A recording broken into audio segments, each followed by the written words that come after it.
October 4th, 1972. Where were you? I know where I was. I was in bloody heaven. I had one of my heroes on for 90 minutes, and I'm not sure I even slept the night before or even the night after. You can't imagine what Bob Hope meant to me as a kid, seeing Monsieur Beaucaire, watching him come to a show in Lincoln, Nebraska, and afterwards I went around to what I now knew was called the stage door. Hope came out, and I said, "Fine show, Bob," calling him by his first name. And I was probably 12, and he said, "Thanks, son." I've always cherished that moment. Hope is probably one of the great, great talents of our time. His acting is faultless. He can play comedy and drama and death in films, Seven Little Fours I'm thinking of, and dance and sing splendidly. And I got to know him in later years because here I was writing for Carson and writing for Parr, and Bob Hope would come on, and I'd always make a special effort to hang around Bob Hope, listen to his asides. When I got to do him, I just remembered something Johnny said once, which is, when you have those great stars on, of that era, Hope, Benny, everybody, you get a feeling that maybe you're on a par with them, he said. I thought that was intelligent and touching. So here is 90 minutes, or here are 90 minutes for grammarians. Bob Hope.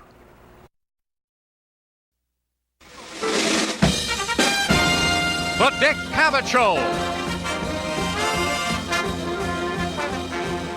Tonight, Dick's special guest is Bob Hope. Ladies and gentlemen, Dick Cavett.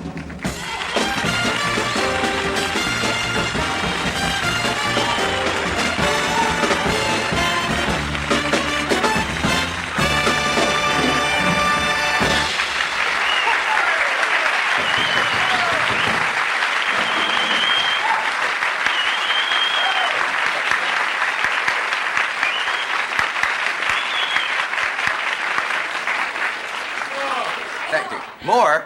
That's all I know. How are you? Good. Listen, let me hurry right through these cards because we have some guests backstage. We have a guest backstage. Is it true you have to be 18 to be on the show? If it is, haha, we fooled you. Where are you sitting?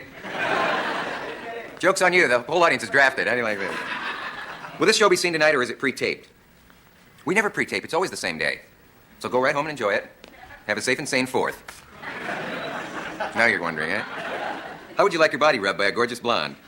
Very slowly, that's what you want me to say, right? I'm not going to bite on that. Must take a lot of courage to do 90 minutes with a real comedian.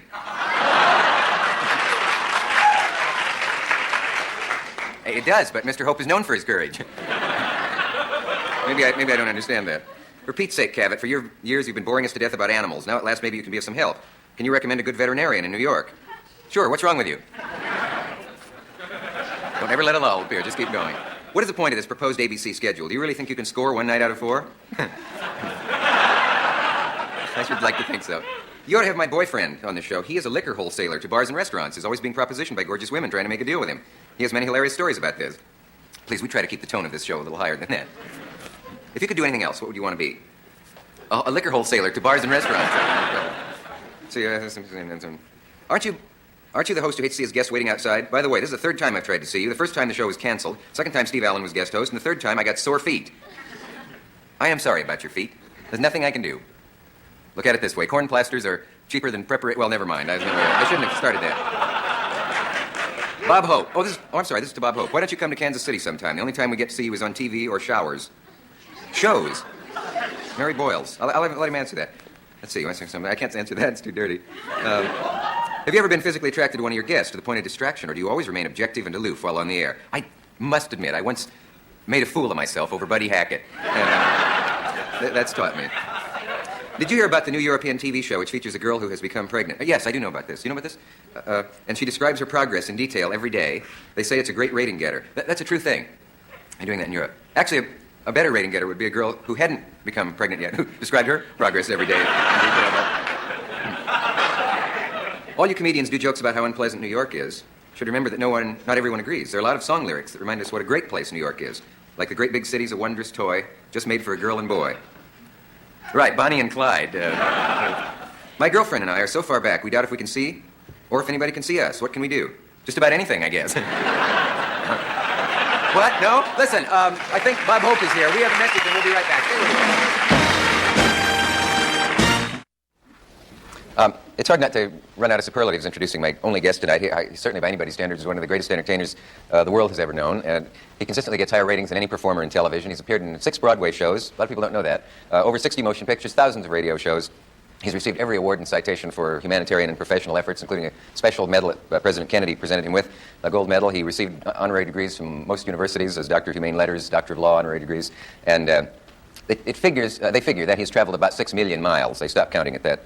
For over 28 years, entertaining GIs in hospitals in the North Atlantic, the Caribbean, and North Africa, and the Middle East, and Southeast Asia, and everywhere. He's been a dance instructor, a clerk, a boxer, amateur boxer, a newspaper reporter. He has played golf with kings and presidents. Presidents have come to visit him. He's friendly with cops and cardinals, everybody. He is an American institution.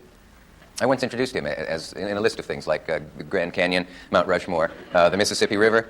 You know, of course, that I mean the only Bob Hope.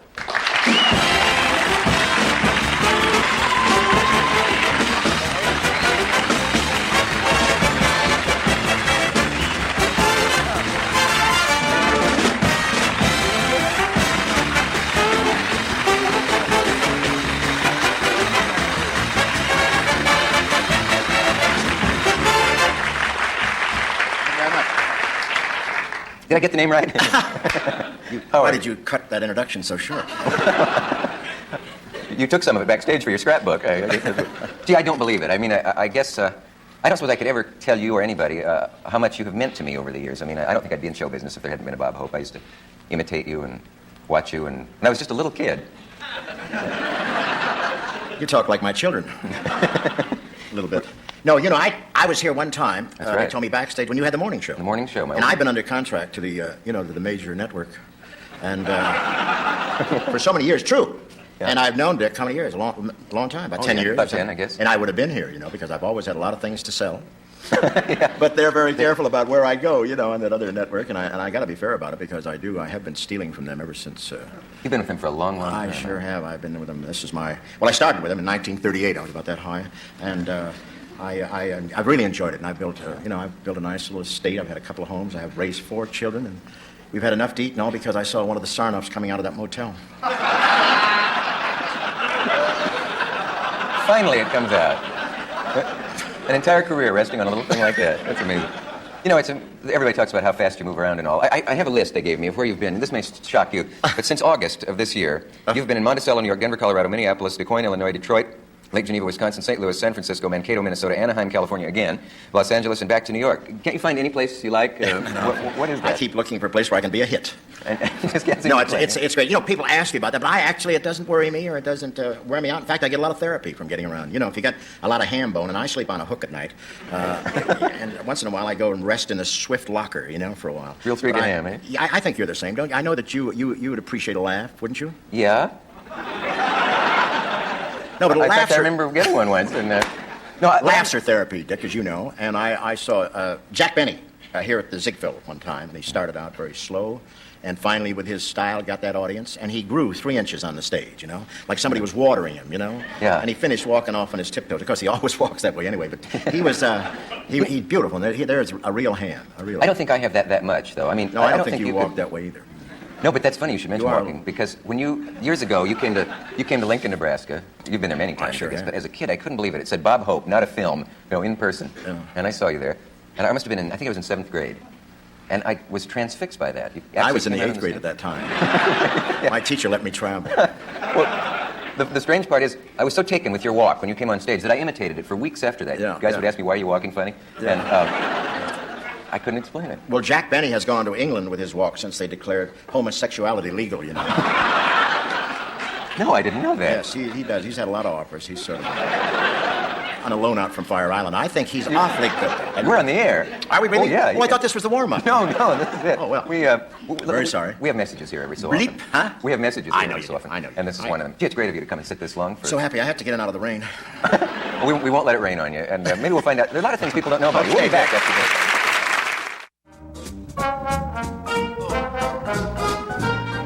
It's funny, you did a take when you heard Rosengarten playing. I love it. I finally came to me. I woke up. That was it. Roberta. That's the thing I did in Roberta. Let's begin. And when was that? When did you first do that? That was 1933 and 4. Yeah, 1933 and 4. It would sound funny if somebody said, I wasn't even born then. I wouldn't either. Actually, it was just a vision floating out there. It would sound funny if somebody said one of the greatest comedians England has ever produced, Mr. Bob Hope. And yet, I don't know how many Americans know that you were born over there. Well, I've been over here so long. I came over when I was 4 because I left England because I knew there was very little chance of me becoming king. Or little did I know I could go across the channel to Denmark and become queen. You're setting me up for this stuff. Weren't you? Yes. But I love this because that was one of the great thrills of my career, being in that show in Roberta at the New Amsterdam Theater, standing backstage, listening to Russell Bennett orchestrations of Jerome Kern's music. And I'll come back to Broadway if I can get another setup like that. I really will. That would be something if you came back to Broadway. We did Red Hot and Blue on Broadway. Yeah, Freddie Lowe has been asking me to come back, and I would really, I'm serious about this. The next year I'd like to come back and do a show on Broadway. That'd be sensational. I really would. If you, I love the stage. I just love it. Like I started there. I started on the stage, and I love it. And I love the excitement of this theater, The New Amsterdam, it's still down there on... 42nd, yeah. W.C. Fields played there, Fanny Bryce, all those people. Oh, yeah. He's played with all of us. The bandbox. I played with Fanny in the Follies at the Winter Garden, Fanny Bryce. And, did you get on well with her? Loved her. Yeah. We used to be very great friends. Used to go and... She lived up on Central Park West. We used to have dinner together, She's a very, very wonderful gal. Very funny gal, cute gal. Can you remember England? Do you have any memories of... No, the only thing I remember, I lived in Bristol, and I protected my dog one day, and I got hit with a rock right there. And it's still there. The little indentation there. Protected your dog from... Well, some kids were throwing rocks at it, and I ran out to grab him. And, I got beamed. I think that's what helped me be a comedian. I've never been the same since. I really never have. What other times in your life have you been injured? Well, let me see. I've had a very bad accident when I was about 15. I was helping my brother in Columbus, Ohio, clean some lines. He was the electric company there. And I was up in a tree tying a rope on the tree after they'd cut it away quite a bit, and they'd cut it away too much. And I rode the tree down, and this is what happened. You mean seriously, that's how I got this nose. They set my nose on the hospital floor. And never put it back on your face, right? That's a true story. True story. And here, you see what I covered now with a little pen. See there? See this little scar here? Little scar here, yeah. See this one here? Yeah. You want to kiss me? What? I just want to walk like you. No, it's true. And this is it. This is what I wound up with. They didn't give me a mirror in the hospital for about 7 weeks, and I finally got a load of it after it was kind of healed up. And I said, well, I guess I'll have to go with NBC. So that's the story of the Hope Nose. I've never heard that. No, that's told true. before. That's true. I've got brothers who are fairly normal looking. Could your old nose ever come back? I'm sorry. I think Dean Martin's wearing it. I've got his old one. What kind of a kid were you, though? Did you play games like other kids, Cowboys and Indians? And No. I started very early as sort of a rat. I was a rat of the neighborhood. Fighting a lot? No, we used to have a gang in Cleveland. I moved to Cleveland, Yeah. And I started going to YMCA, and I was a pretty fast runner, and I had a buddy that could run faster than I could. And we used to line up all the picnics in the summertime, and we'd win all the races. They had good prizes, $10, $5, $3. This is when I was around that age, 14, 15. So there were 2 places. There was Euclid Beach and Luna Park. And we'd find out what time the athletic events were, an American Steel and Wire, or the Butcher Picnic or something. We'd call up and we'd arrange the races, see? Fix them? Yeah, we'd call up and say, what time are the races there? And the guys say, 3 o'clock. Oh, that's a shame. What do you mean it's a shame? Well, we wanted to come out and take pictures of the head of the athletic events. And if you could do it like at 4 o'clock at your place, we're going to Luna Park at 3, see? So we'd go to Luna Park. The guy said, oh, that's fine, we'll do that, because he wanted to get his friend. Anyway. So we go to Luna Park and get in all the races, win all the money, then get on the streetcar and go to Euclid Beach and win all the money there. And you scheduled them the way you wanted to. Schedule them on the phone. Rats. That is sneaky. It's a wonder you didn't. My original name was Lucky Luciano. It's surprising you became a performer, not an agent. It's incredible. Wait, are there any other performers in your family? Did anybody else become is there an unsuccessful comedian in the family? I think so. 2 or 3 of them laying around there. Yeah. Now all my kids take chops at me, I bet. Yeah, they all love. They've been around me so long that they all like to lay it in and top me every once in a while. My oldest daughter has a devastating sense of humor. She works a lot like, let me say who. Anyway, she's very subtle and she's very smart. And she chops me up quite a bit because they used to listen to my monologues. I used to come down when I'd get this monologue for radio. You remember radio? Of course. It's that knob in the car on the left. Yes, I remember that. Well, anyway, I used to bring the monologue down after, it only cost about $18,000, and I'd prune the whole thing down, lay it on the table, and they'd all be sitting there, the 4 kids and my wife, and they'd be talking, finally say, why don't you read the monologue? I say, well, I will, all right. How do you do, ladies and gentlemen? This is Bob Pepsin and Hope, living by the skin of your teeth, and so-and-so and so-and-so, and she'd say, Kelly, sit up, will you please, when you eat? I laid the thing down. Even appreciate it. Lay the thing down. Now they'd all look back at me after they got through talking and say, all right, read, sorehead. And you climbed above this and went on to... Yeah, went on. No, it was a great thing because by the time I got to the studio, they sounded friendly. What? In those days on radio, that was live, wasn't it, the radio show? It certainly was. So if you blew a joke, you went right on. Oh, it was fun. And you used to have all the tricks in radio because, you know, if a joke didn't play, you used to go, kiss it, you know, and all that stuff. But I loved it. There was no makeup, and you just walked out of the studio and you dropped it in there, you know, and you walked. It was just beautiful. What about... I didn't mean to move your career. Oh, no, that's all right. Well, it's time someone did.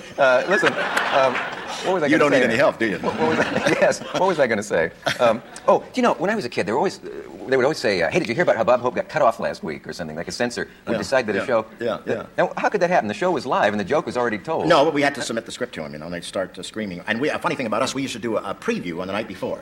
Very long preview, then cut it down. And it had a lot to do with the success of our show. Because we had a lot of writers. You know, I found out after playing around and trying to get everything out of college humor, you know, and switching jokes around, that it'd be nice to hire some writers, you know. So I finally wound up with 12 writers, the greatest talent you ever saw. And we used to do all this stuff, and then we'd cut it down. We'd go to the agency and cut it down, and the next day we'd go on. Well, the censor had already heard some of the jokes, so he'd come in and say, you can't do that joke. And would you think that they would try and bring out a vice president from New York because you wanted to say, we want to help Kate Smith get her moon over the mountain? You could say that in church today. That's right. You know, but that's one of the lines that we really went to the was mat with, you know. And we were trying to do things that would get attention, and we'd all stand down the end of the hallway, you know, and the censor would come down, and 12 guys say, oh, here comes old Dirty Mind. And he, you know, can you imagine walking into the mouth of 12 writers, and we find the censor finally asked to be transferred to San Francisco. And I doubt if there's any one of those jokes that you couldn't easily do now.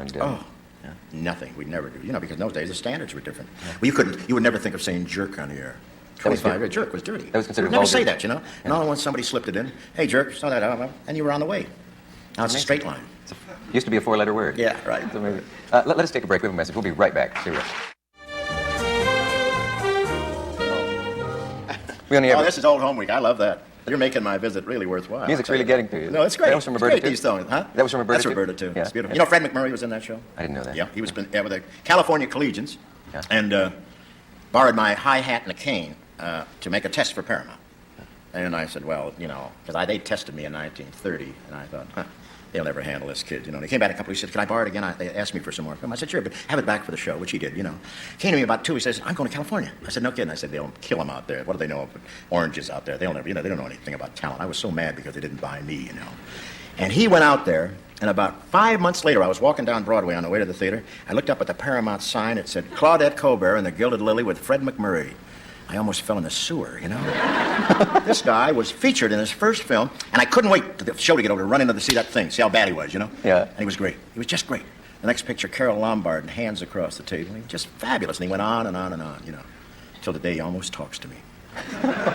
No, I wondered, you know, it's a funny thing about our business, you know. You never know how successful, you know, what it'll do to a guy. Yeah. And when they finally signed me, they finally discovered me in 1937. I went out there, and I ran into Mac coming around the set. Now, he'd been working there 4 years, a star now, you know. And he said, hey, held out his arms like that and hugged me, you know.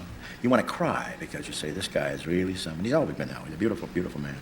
That's pretty sad. It's like a news event I'm talking about. You know? Don't cry, folks. You don't have to. You don't have to pass out the containers. It's a treat to hear you talk this way. We have to take a station break. We'll be right back. Stay where we are. Months it does. Are we back? Actually happened, you know. We're on the air. Are we? People are actually looking at us. Let's clean it up and go on. Okay. You've made how many films now? Do you know? Okay. About 59, I think. 59 films. Yeah.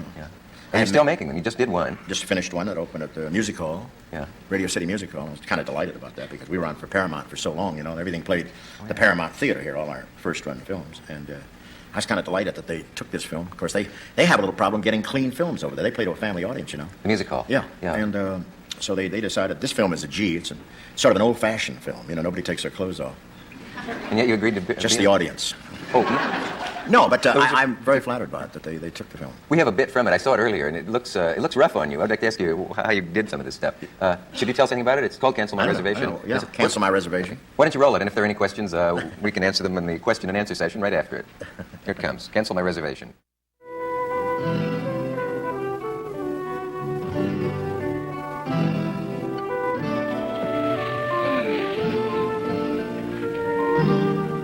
Careful, partner. You don't have your brand on that yet. You're alive.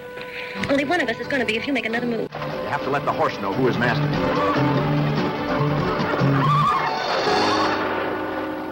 Obviously, this horse knows.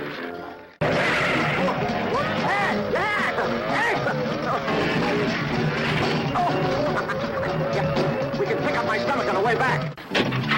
want is a fair trial. If it ever comes to trial, you know, the people in this town are mighty sore.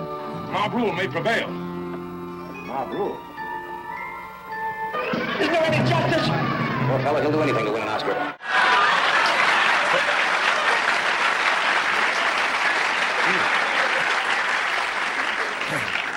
Did I see that right? Yeah. Gee, I'll tell you one thing, he's not going to like it either. Being on your show. You got a lot of old timers in that scene. Dear old Jeff. amazing. No, we got, in that scene, we got Crosby. I'm supposed, it's a dream where I think I'm. Did you dig what's happening there? Yeah, it's a We fantasy got scene. Crosby standing out there saying, I said, help me, help me. He says, help you. Who do you think bought the rope, you know? And then John Wayne, I said, and anybody going to help me? And I'm pulling up this thing. And John Wayne says, I'd like to, but it's not my picture. Your films you have mean always, your- always Okay. I was going to say, in your movies, you've always called attention to the fact that you're making movies. I always thought it was funny. At the end of The Pale Face, you turn and say, I'd like to see him top this on television. And that was Yeah, so- well, that was way back in we the started 50s. that in a thing called Favorite Blonde, where Bing played the truck driver, you know, and it's always kind of a surprise, and it's always played well. Yeah, yeah. Somebody said that You see you've this been- girl that was in the bed thing? Yeah. And the scene about that is because that I went into the house originally and found a dead Indian girl there, see? Mm-hmm. And the sheriff took me down, questioned me, and let me out for a while. I went back and got in bed, and this hand fell across my face. And she'd been using this house. That's the first time I'd been sleeping. This is my house, but she'd been using it, you know. And that's the story right there. And you shot it on You part of understand? it on a It's not a dirty picture. Was some of it shot on a reservation in Arizona? Or? No, it was shot at Carefree, Arizona. Oh, Yeah, beautiful spot. Yes, I heard that it was very hot there while you were shooting. It really was. It really something. You said you saw a rattlesnake holding up a white flag. And you may have forgotten I was trying that. to think of that joke, and you threw it in I'm there. sorry, I got there ahead of you. I love that. Have you ever been hurt making a film? Didn't you get hit? Yes, I have. I was on a prop horse and fancy pants, and you know they come up close and try to simulate action, you know. Mm-hmm. And the guy loosened the straps too much, and they threw me off 8 feet onto my back on the concrete floor. On an artificial horse. You know, yeah, an artificial horse, and they brought in the stretcher, and I came to just as I was going out of the stage door, and I said, "Take me right to Lakeside Golf Club, please." But they didn't. They took me to the hospital, and I was in there for a few days, but I was all right. And there was something some years ago. Weren't you filming and your hat caught fire? Did that happen? Oh, I've had Was so it many things or happen. did Yeah, bucket really. hit you in the head and a couple of Yeah, other a champagne bucket, you know, Yeah. that was supposed to land like this, and they changed prop men, you know. And that's I nice. forgot to tell the guy exactly where I went, so it hit me on the shoulder. Almost killed me. How's your ad? They have looking? silly ways of dropping your option out there, I tell you that. How much schooling did you get, Bob? Mr. Hope? Why do you preface that? No, I went to high school and was going into college, and then I went to dancing school, and I got so many offers that I went right into showbiz. Dancing school? Yeah. And didn't you teach it for a Yeah, while? after a while I did. I taught. Geez, you got a nasty memory. That's right. You really have? Well, we've looked into your past. I know. Yeah. Were you What- bitten at all? No, didn't uncover any. You take a tetanus shot? I may have to. I know that you took. I know that you fought for a while professionally. I was Under not the name- professionally, never. Not I professionally. was a bad amateur. I fought in the name of Packy East. That is the weirdest name for a fighter I've ever heard. How did you come up with that? Well, a friend of mine fought under the name of Packy West. And for a gag, I went down and signed up as Packy East. And I was beautiful, I really was. I fought as Rembrandt East for a while. I was on the canvas so much. You can feel that coming, couldn't you? No, I did. Were you the only fighter that had to be carried into the ring? That's one of yours too. I feel No, terrible. that's not one of mine. It's Joe Williams. Oh, it Joe is? Williams, the Cleveland Press sports editor, said that I was the only fighter carried both ways, in and out. But I had a lot of fun doing that. You know, there was once a review, one of your movies in the London Observer said Bob Hope's never won an Oscar, and he's gotten a lot of laughs about that over the years. But the fact is, he's one of the best screen actors we have, and it's true. You know, when you movies where you've had to play a semi-serious scene, like or a completely serious scene, like Seven Little Boys, something like that. It isn't like a comedian being serious for a moment. It's really like a. No, I think comedians have to understand acting of all kinds, you know, because before you can satirize anything or burlesque it, you have to know what you're doing, you know. And you're not trained as an actor? You never had acting lessons? No, but I did get a lot of experience on the stage, you know, Yeah. because I was started with a tabloid musical company. And they were amazed. First time I went on to rehearse Roberta, for instance, Jerome Kern and Otto Harbeck said, "How can you walk on the stage?" Because they caught me at the Palace in vaudeville, you know. Yeah. And they said, "How can you walk on the stage and just be at ease and act like that?" I said, "Well, I was with a tab show for 2 years when I started. And I did everything in that show. I did leading man, I did blackface comedy, I do a Russian general, I sang in a quartet, I danced, I played saxophone, very good. They used to chase me from town to town." Someone asked if you were going to play the saxophone. They want to know whether I'm it is. not. I'm cured. He's not, and I noticed they're not leaving. So there you are. No, but that's the thing that everybody should do if they want to, you know, really go into pictures or anything, get that kind of experience. Did they give you any advice when you started to make a film? Did they say, now you come from the stage, and of course you'll act in a different way, but in the movies it's all different? Is there any trick to that? You know, you're leading me into something, and you're very good. You know. Am I? Yes, you are. You know that Mitchell Eisen, the Yeah. director of our first picture, took me over across the street from Paramount to Lucy's restaurant. And he said, "I know you've been on the stage for a long time, but I want to tell you, in pictures, you work with your eyes, you act with your eyes." That's all he had to tell me. 'Cause I went right back to the stage. The first thing I did in pictures was thanks to the memory, and I threw my eyes all over the set. Some of the grips were catching them upstairs, you know. Thanks for the memory. And you can see it if you ever see big broadcasts in 1938. Dig my eyeballs, man. They change sockets once in a while. I want to Act with your eyes. Oh yeah, that's it. Well, it really is the thing. If you do act with your eyes, as you know. But you were overacting with your eyes. Yeah, you can. But I was really rolling them around there. You're right. I was leading you into something. I remember reading that years ago in an old New York Post article about you. They said act with your eyes, and I always want to know what they meant by it. And I've watched eyes in the movies ever since then. That's interesting. Can you hold on for just a moment? We have a message, and we'll be back. And now here's the star of our show, Bob Hope.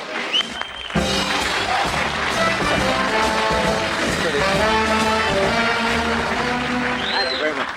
I just wanted to put my other lashes on for the last half. The funny lashes. I won't ask where you were. I enjoyed it. I think it's this tea we're having. I may be the next one to nice. go. No, I was very late getting over here. I was a little concerned because the traffic had me hemmed in. And then I met so many friends back there that I forgot. Can you remember where you first laid eyes on Crosby? I think at the Friars Club here. And back about 32.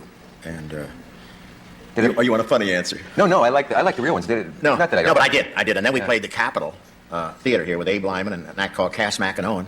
Yeah. And we became very good friends because we started working together and doing impressions of the president of the Coca-Cola Company, meeting the president of the Coca-Cola Company on the street, you know. And I played Pepsi, and we said, hi.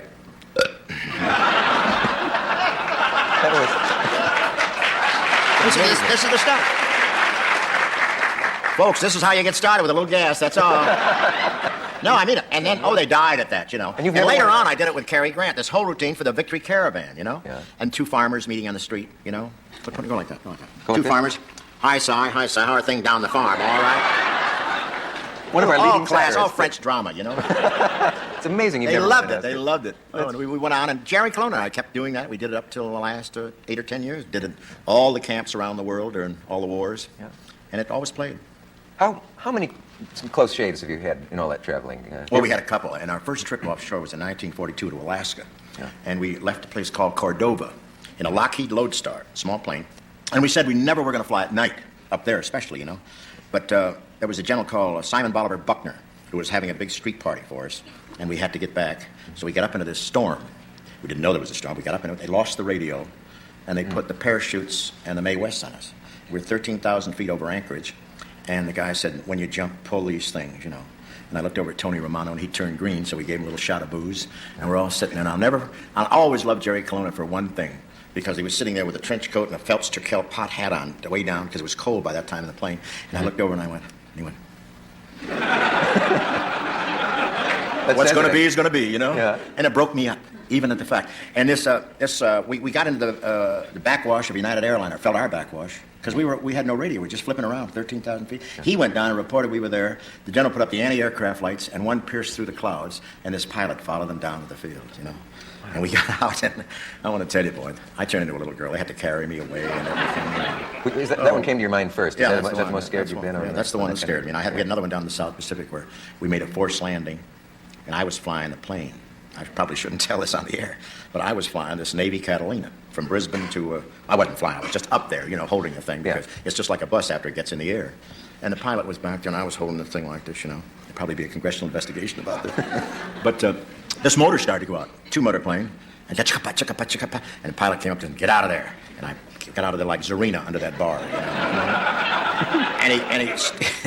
and he feathered this prop, and he called the sergeant, and he said, jettison everything on this plane. It was a Navy Catalina with a blister in the back. You know that thing that's up in the big plastic bubble? Yeah. Started throwing all the suitcases out. We had a big case of cigarettes out, 2 or 3 cases of liquor out, you know. Landed in a little place called Laurieton, Australia, where he hit. We jumped about 100 feet, hit again, and hit a sandbar. See? Stopped.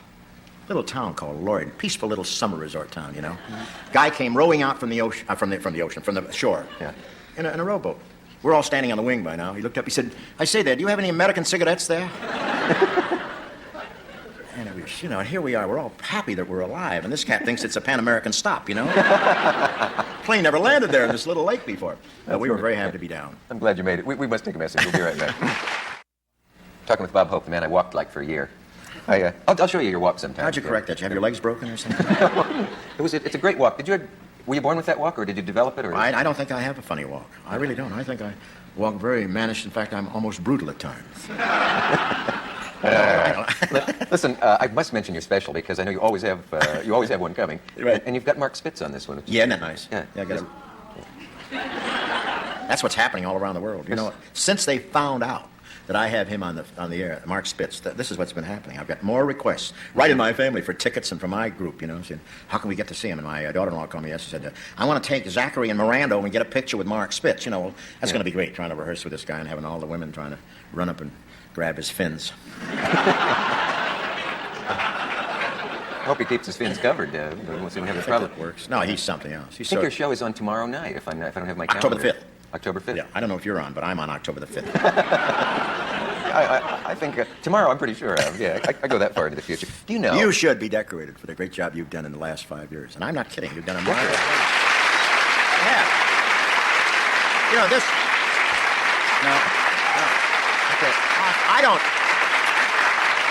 Well, I hope they got that on tape. No, I'm not kidding. Now, you know, I get around the country a lot. Yeah. And I meet a lot of people who are interested in this type of show. And they love you for the job you do. Really. And the newspapers have been behind you. You know, you've seen all that stuff. I have seen it. And it's not easy for a fellow with your education. You're right. So you don't know this. You don't know this, but I was in... I talked to your mother where in Lincoln, didn't I? Last time I was there? You were, yeah, you've been in Lincoln, and I almost was going to come out there and sort of surprise you, but I thought that might look pushy to come on stage. Anything would have helped. No. No, they're great. And I went to the game and got the hat on, you know, and the whole thing, the big red one. I really enjoyed it. Some football team in Nebraska. Oh, they're too much. And when they beat Alabama, you know, I went down to Alabama just after that, and I saw Papa Bear Bryant. And I said, it's nice to see him sitting up. And he just came out of surgery. They had the corn cobs removed. They shoved one in each ear. Did you know that? No, I had no idea. They'll do anything. Say, I was going to reveal something to you. I was in your house one time. You're going to give me money. No. I was in your house once. You wouldn't know this. I wasn't supposed to be in it. I was working for the old Tonight Show, and I went over to pick up some film or something, and I went into your house, and they said, just wait here. And I looked around, and I thought, I can't believe I'm in Bob Hope's house, and it's got carpeting and furniture and everything I walk around with, and there are pictures of presidents, and the thing I noticed, and I've never known about this from that day to this, I don't know if I should ask you this, but they pointed to where your bedroom was, and outside your door... It's now a laundry drop. Outside your door is a blackboard. Do you keep score of some kind, or what?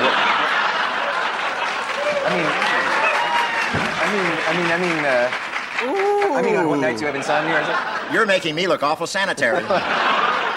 No, and not only that, it's so flattering, I'm going to plead guilty. No, I meant the number. Love that. I mean the number of nights you're home or something, since you're off. So, is there not a blackboard outside your? I want to see you get out of this. Go ahead. Work, Dick, work. Isn't there? No, you know what you're talking about now. You know, was it that long ago? Blackboard and chalk. Yeah, was it that long ago that you were at my place? Yeah. Well, that was when I lived in Navajo. How long ago was that? 8 years, maybe, something. no. Toluca Lake House. Oh, that's another kind of blackboard. That's where I leave my call for the morning. Well, we used to have a I thought you were talking about something else. No. You know, that's the one that the girls downstairs in the kitchen reading. You know, I wouldn't want to score there. I think that... Isn't he terrible? I'm sorry I brought that up. Terrible. But you're right. You leave what time you want to be awake in the morning. Right. Oh, okay.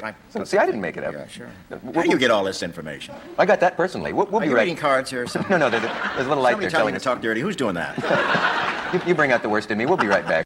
Can we go back a little ways? How far back? Well, as far back as we... How about all the way back to Chicago? Would that be your early days in vaudeville, Chicago? Well, actually, it started in Newcastle, Pennsylvania, where I made up my mind to do my single act, and then I went to Cleveland, my hometown, so I could be near the food while I was breaking in. You know. What did it? What made you decide to go into the business? Well, what made me? We had a double act, and we worked up here at B.S. Moss's Franklin when it was big time. We were on number 2, and we went out there. We thought we had an act. And we did the act, and we rushed out twice to get 2 bows. Had to work real fast. And after the show, the manager came up, and he had Hope and Burn, and we rushed to the staircase. We were on about the 3rd or 4th floor. And we said yes. We thought it was another day somewhere or something, you know. And he said, you can at least put on some makeup and look good. So I got the idea we ought to change our act or something, you know. So we went out to the west, and I got this chance to announce in Newcastle, Pennsylvania. And that, I got a couple of laughs. That encouraged me. So I went to Cleveland and broke in my act, and we used to do some great jokes like, where do the bugs go in the wintertime? You can search me, you know, stuff like that. And were you hungry ever? Can you remember having... I actually wasn't too hungry, but I starved in Chicago. I stood around on the streets of Chicago trying to get a date. I just changed my name from Leslie Towns Hope to Bob Hope. Leslie Towns. Good old Bob, because it sounded rugged, you know. Yeah. And I was just about ready to give up and go back home with my big sack of laundry, and I met a friend, and I got a date, and started in there. A date on the show, but you mean a job? Yeah, a job. Yeah. And I got $25, which was just like, $1,000 to me, because I had been making $10. And I played Detroit, Michigan last weekend, State Fair, and I got a lot of money. But I stood in the wings and I said, just think, here I played. In 1928, I was making $5, and I'd go on for nothing just to practice, you know. Mm-hmm. But when I was being paid, I'd get $5 or $10. And I sat there going, and believe me, I got a lot of money at Detroit. And I figured it out, though. After taxes, I was getting about the same. 25. About $10. Yeah. Take home.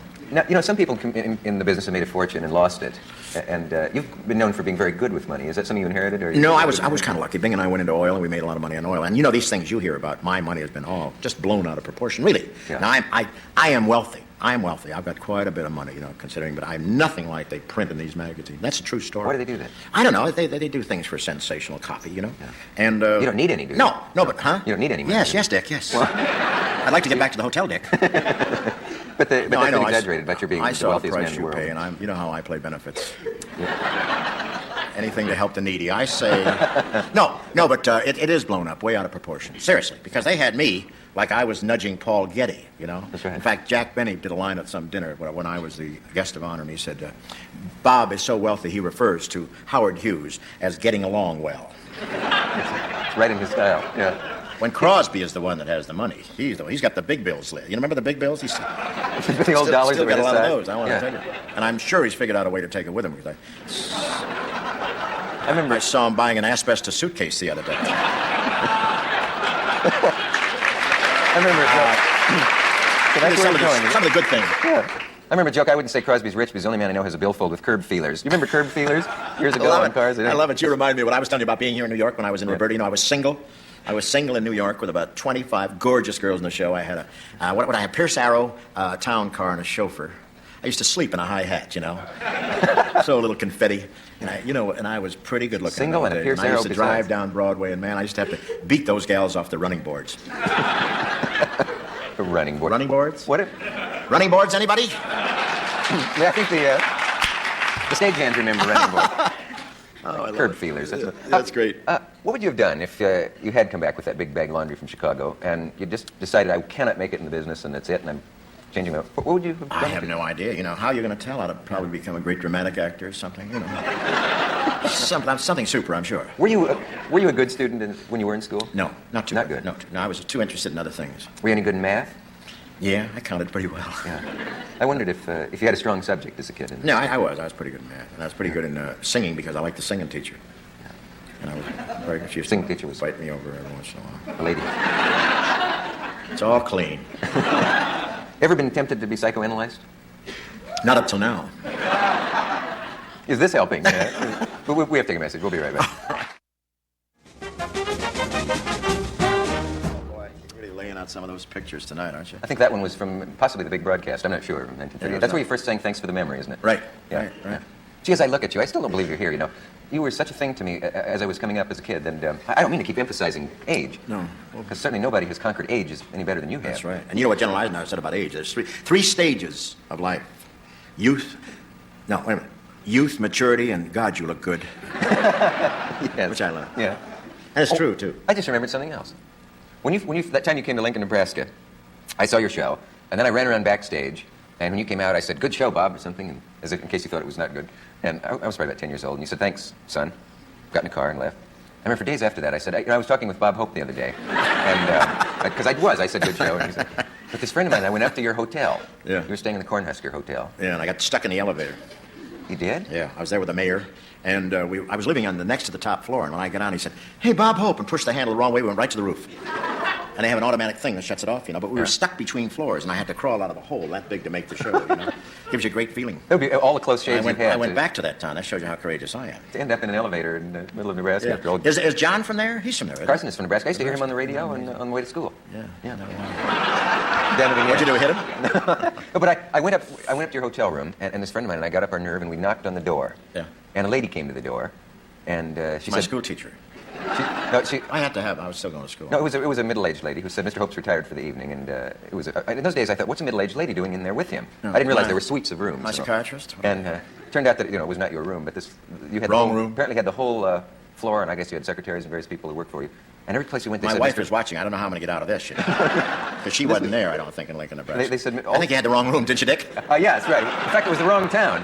I think so, Dick. No, you're What have I done after all these years? No, members of your staff, we kept finding their rooms, and they kept saying, Mr. Hope's retired for the evening. And we said, well, okay. We thought of trying to climb up the fire escape. Did we give you some kind of an all-day sucker and tell you to go away or what? No. What do we do? Have you ever been fired? I mean, like... Fired? Yeah, I've been fired. Yeah? Well, I haven't been fired, actually, but I've been... was I fired? I must have been, yeah. In vaudeville or anything? Did they ever come back and say, that's it? You know, well, I told you about the Franklin thing. Oh, yeah. But I mean, B.S. Moss's Franklin. That was the same thing. Cancel you? Worse than being fired. They weren't polite about it. Yeah. But, I've had my option dropped by Paramount, you know. I was there 19 years, and then they didn't pick up my option the After all those road time. pictures? Yeah, that's right. After the whole thing. They changed management and everything, you know. Yeah. And they didn't pick up my option the way I wanted it picked up. And I'll tell you, man, that's a terrible feeling after being in a place 19 years and you walk out. Because I was pretty well entrenched there, you know. It wasn't that way the first month I was there. In fact, they had my name on the dressing room door in chalk. They had a guy walking up and down in front with a sponge in his hand. You know, when you said earlier you're a ham and you love the laughter and you'd like to keep going on with it, and I don't think I have it quite to that degree. And I wonder if you could take a month and go off somewhere in a cabin and fish and read Popular Mechanics or Dickens or whatever, just nobody around it. I bet you'd go crazy when you know Not at all. telephone. Not Would you at all. actually do that? No. I went up to Egg Harbor because I'll always find something to do, you know. And you know, the fish don't applaud much, but I love to get out. I fish. I go out fishing for a couple of weeks, and I love it. How long can you stand the quiet? I say about 20 minutes. That's right. That's what I thought. No, I do. I get out, and I have a lot of fun. You know, I have more fun than most people because I live in Palm Springs half the time. Mm-hmm. I play golf, and all these dates I play are, you know, I'm going to play the Harvest Moon Ball. You know, now that's because I want to play it. Yeah. You know, You like and I it? don't have to play it because I know I can always borrow a little from you. True. Which president that you've known them all, so who played golf best? Played golf best? Yeah.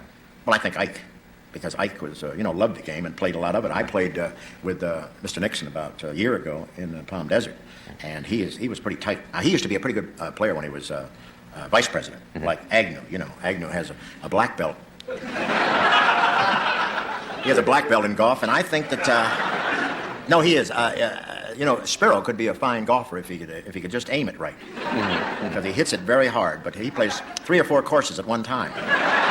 And also the driving range. But Mr. Nixon, I played with him with Jimmy Stewart and Fred McMurray out at El Dorado. Mm-hmm. And, you know, when I played with him, he was a 14, and now he's about a 20 because he's had all these problems, you know, like going to China and having his eyes almond and all that kind of stuff. And, it's... Tightened up a little bit. Yeah, a little bit. And learning to eat with chopsticks. He didn't get much food in his mouth, but he started 3 fires. And I think that... Just build into you. What? I didn't know I was going to get into that. That's some of it. No, but he would get up to here and hit the ball from there, you know? And I said, Mr. President, because I know him pretty well, I said, why don't you pull your hands up a little higher, you know? And how many times can you say to the President of the United States, get your hands up higher? You know, you don't say it, no. do you? John F. Kennedy played golf, but it wasn't well known that he did. No, he played down at Palm Beach. Yeah. In fact, I think Bing played with him a couple of times. You know, he played with a friend of mine, Chris Dunphy, Jack Kennedy, when he was president. Mm-hmm. And Chris Dunphy used to wait for him at the plane and take him right out to Seminole and play. And they were playing, and Chris loves to play for money, so they were playing whatever Kennedy would play for, you know, $5 or $10. And if he did that, this is just hearsay, I didn't think he gambled. But anyway, first hole he had a putt about this long, the President of the United States. And the President looked up and said, aren't you going to give me this putt? Chris said, these are the kind of putts that build character. President Kennedy said, wait a minute, you know, you realize that I flew down here after working for you and the rest of the country all day, and I came down and played. You're not going to give me this putt? And he said, Mr. President, practice these kind, because if you ever play for any big money, he said, this is the kind that'll help you in your game, you know? And Jack Kennedy looked at it, he said, well, I want to tell you, I'm having a meeting today with Mortimer Kaplan, the head of the Internal Revenue Department. Chris said, pick it up.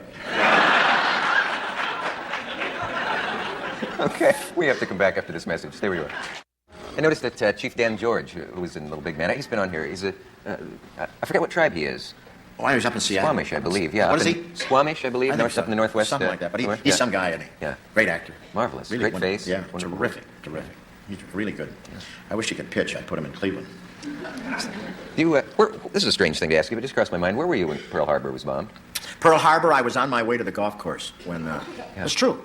When you thought I was in with Pearl Schwartz, huh? No, I know that's not... No, I was on my way to the golf course when I heard FDR declare war. On the car radio? No, wait a minute. What am I talking about? No, that's right, Pearl Harbor. When the thing happened, when they announced it. Yeah, they interrupted Sunday afternoon. And I was on my way to Lakeside Golf Course in Burbank, and I heard that thing. Yeah.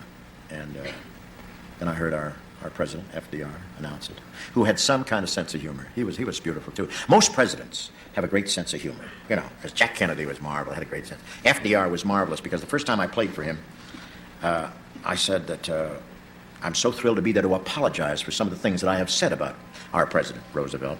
Things like when Mr. Churchill and Mr. Roosevelt were conferring on war strategy in the Pacific, or in the Atlantic. War strategy meaning where and when will we attack the enemy and how do we keep Eleanor out of the crossfire. That doesn't do much to you because you were a little kid when you came to see me in Lincoln, weren't you? But I understand that. I mean, because she was always traveling. Yeah, she was traveling. That played very large then. Yeah. Is it funny? Do you ever read back old... Your lip is curling. Do you ever read back those old scripts and not know what a joke meant because something has just gone completely out of date? I looked at jokes I wrote 6, 7 years ago for other comedians. I understand that would happen to your stuff, but I tell you... No, yeah, we do. You know how many jokes we have, and you never get a chance to look back because I've always had a staff that goes on, and we lay on the headlines all the time, you know. Yeah. So we don't actually go back unless we go back. Who dropped that one? You know what that was? Did you call a cab or something? No, they're blasting in this neighborhood. You're kidding. Yeah, and they're getting closer. It sounds like. God, I thought I'm used to hearing sirens on your show, but you are, aren't you? My goodness. Yeah, they're blasting now. Do they know that you're going to be here a few more weeks? They're blasting already? Yes, I don't understand that. I'm very sorry about that. But then you've been. I'll be all right. Don't worry about me. Tea, please. That's funny. You've been in combat zones before, and you. Is that a gag? You doing that for me? No, they did that to me one time. The 82nd Airborne Troopers put a bomb under the stage in 1943 in Africa. That's funny. Just to see what I... That's right. Yeah. That's funny. That's what they thought. Yeah. Just to see my reaction. I jumped 4 feet right into a colonel's arms. We're married now. Been writing ever since, eh? No, it's true. They did the 82nd Airborne in some place in Khartoum in Africa, some town. I thought that's what this was, to wake me up for the last half or something. Did you ever have anything go off near you in World War II? You were up very close to a lot Oh, of... boy, we had something go off in Benoit in Vietnam the first time we were there. They had all this security around.